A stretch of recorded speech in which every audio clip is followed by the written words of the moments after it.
Assalamualaikum warahmatullahi wabarakatuh. Nama saya Ratu Hartini Awalia dari Fakultas Hukum, jurusan Hukum, Universitas Sultan Ageng Tirtayasa.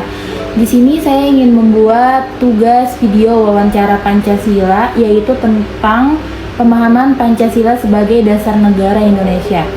Oke, baik, di sini sudah ada narasumber kita dengan Kak siapa? Mufidah Dwi Casnur dari jurusan Ilmu Komunikasi. Fakultas Ilmu Sosial dan Politik, Universitas Sultan Ageng Tirtayasa. Oke, kalau boleh tahu di Ilkom ini sekarang kesibukannya apa aja sih Kak? Sama sih seperti mahasiswa-mahasiswa lainnya, masih sibuk UTS tentunya. Terus juga banyak tugas-tugas yang belum diselesaikan. Oke, baik. Untuk mempersingkat waktu, saya akan langsung ke sesi pertanyaan pertama, yaitu kira-kira apa aja sih yang kamu ketahui tentang Pancasila? Yang saya ketahui tentang Pancasila, yang pasti dasar negara Indonesia. Isinya kan ada 5 poin. Yang pertama ada ketuhanan yang Maha Esa, 2 kemanusiaan yang adil dan beradab, 3 persatuan Indonesia, 4 kerakyatan yang dipimpin oleh hikmat kebijaksanaan dalam permusyawaratan perwakilan, 5 keadilan sosial bagi seluruh rakyat Indonesia. Itu sih. Oke, baik. Nah, yang tadi Kakak sebutin nih, itu kan ada sila kedua, yaitu kemanusiaan yang adil dan beradab. Kalau boleh tahu, apa yang Kakak ketahui tentang penerapan sila kedua tersebut? Kalau soal adil dan beradab, itu menurut saya, kita sebagai warga negara kan punya suku dan ras yang berbeda.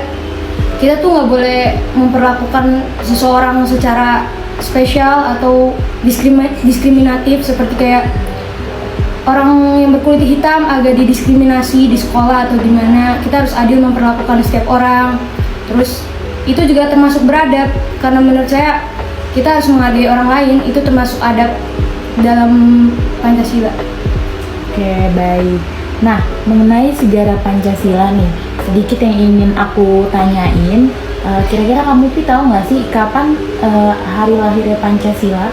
1 Juni 1945 itu diperingati setiap tahunnya. Oke. Lanjut ke pertanyaan berikutnya, yang kamu ketahui, kenapa sih Pancasila itu menjadi ideologi nasional? Yang saya ketahui karena dalam Pancasila itu nilai-nilainya merupakan cita-cita norma dalam menjalankan negara, karena itu mungkin menjadi ideologi nasional. Oke, gitu ya. Terus nih, yang udah Kak Mufi sebutin tadi di poin keempat, kerakyatan yang dipimpin oleh hikmat kebijaksanaan dalam permusyawaratan perwakilan. Nah, yang ingin saya tanyakan lagi, gimana sih penerapan sila keempat dalam kehidupan sehari-hari menurut Kak Mufi? Mungkin kita rasakan juga sebagai mahasiswa ya. Mahasiswa kan sering berdiskusi. Dalam berdiskusi itu kita harus menerima pendapat orang lain.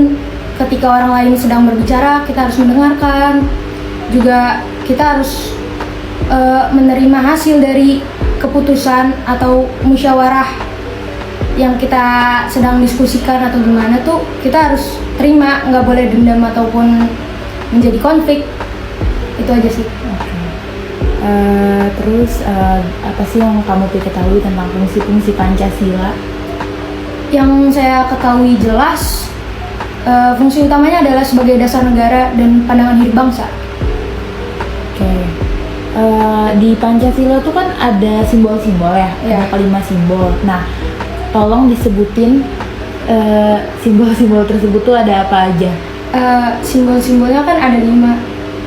Mungkin di SD kita sudah diajarin seperti bernyanyi tentang simbol-simbol Pancasila.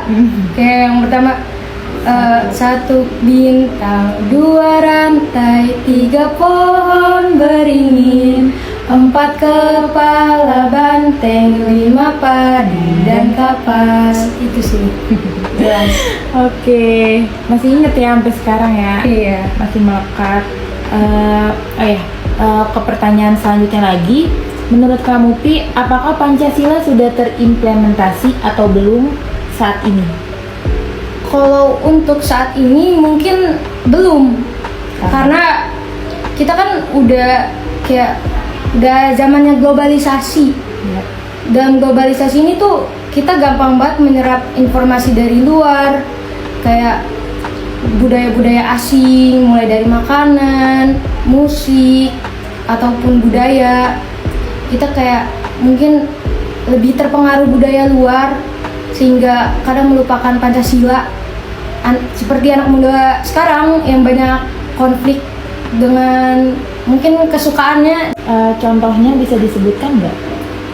Contohnya kayak anak-anak milenial sekarang yang lebih menyukai K-pop dan anime yang sering ribut di sosial media. Itu kan contoh konflik tentang persatuan ya.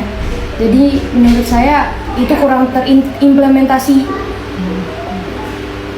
Lanjut ya ke pertanyaan berikutnya. Kamu tahu nggak sih, pada Piagam Jakarta kan sila pertama berbunyi ketuhanan dengan kewajiban menjalankan syariat Islam bagi para pemeluknya. Kemudian direvisi PPKI mengubah butir pertama Piagam Jakarta ini menjadi ketuhanan yang Maha Esa. Kamu sendiri tahu nggak sih apa alasannya PPKI merevisi sila pertama tersebut? Tentu karena kita kan di Indonesia terdiri dari beraneka ragam suku, budaya maupun agama.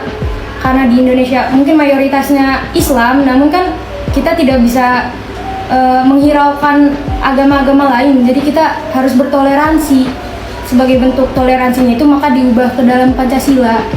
Butir pertama. Iya, butir pertamanya. Oke, pertanyaan selanjutnya nih Kak. Saat ini kan banyak kita temui ormas-ormas anti Pancasila. Nah, pemerintah juga sudah mengupayakan untuk memberantas ormas-ormas tersebut. Nah, menurut kamu sendiri nih, gimana sih cara dari diri kita sendiri untuk menghindari ormas-ormas tersebut agar kita tidak terjerumus ke dalamnya? Kalau menurut saya, kalau yang dari diri sendiri, mungkin yang paling utama itu memfilter setiap informasi yang saya dapat. Seperti apapun itu yang di media sosial, saya harus mencari tahu kebenarannya terlebih dahulu, baru kita bisa menyimpulkan apakah itu benar atau tidaknya. Jangan langsung asal percaya, itu sih. Oke, baik. Nah, terakhir nih Kak, aku ingin tanya, apa sih saran dari Kakak agar Pancasila ini tetap eksis di era milenial sekarang ini? Kalau untuk kaum milenial, sudah pasti kita harus membuat gerakan di sosial media tentunya, karena itu lebih mudah didapat di mana saja dan kapan saja kan oleh orang. Terutama anak-anak zaman sekarang, siapa sih yang nggak punya media sosial?